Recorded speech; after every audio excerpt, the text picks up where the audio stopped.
حبايب تيتا ميمي، كل سنة وانتم بألف خير وطيبين يا حبايبي. داخل علينا العيد، عيد الأضحى المبارك، ونسأل ربنا أن تكون كل أيامنا أعياد وفرحة وسلام يملأ العالم كله. حبايبي حبايب تيتا، اشتركوا في قناتي وشجعوني بلايك علشان يوصل لكم كل حكاوي ونصايح تيتا ميمي الجديدة.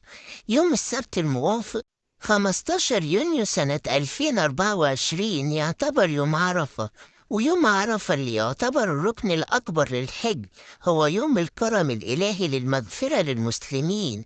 كتير من المسلمين في أنحاء العالم بيحرصوا على صوم يوم عرفة لعظم فضله وجزيل عطايا الله ليه، وكمان هو واخد من أيام العشرة الأوائل من ذي الحجة، فمستحب فيه الصيام وكمان الدعاء، وهو بيكفر عن ذنوب السنة اللي قبله والسنة اللي بعده، وهي أفضل الأيام عند الله سبحانه وتعالى، وكمان العتق من النار.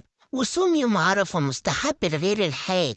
والدكتور شوقي علام مفتي الجمهورية قال إن العشرة الأولى من شهر ذو الحجة هي أيام مباركة بيوصل الله خلالها نفحات إلهية.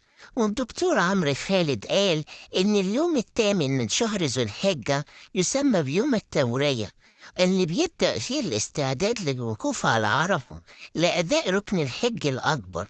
ووصف يوم عرفة بأنه أغلى يوم عند الله، وكان في سؤال أيهما أغلى عند الله، يوم عرفة ولا ليلة القدر؟ والدكتور عمرو خالد قال إن الاتنين غاليين جدا عند الله، إن يوم عرفة معلن ويوم ليلة القدر مخفية، وشدد وقال إن يوم عرفة يوم غالي جدا، وقال الدعاء للجميع اللي واقف على عرفة واللي لسه ما حجوش. ونصيحتي ليكم حبايبي، يا ريت كل مسلم في يوم عرفة اللي هو يوم التاسع من ذي الحجة يكتروا من الدعاء في يوم عرفة، وتكون بنية صادقة إنه يتقرب لله، ويكتر الذكر باسم الله، التكبير والحمد والتهليل.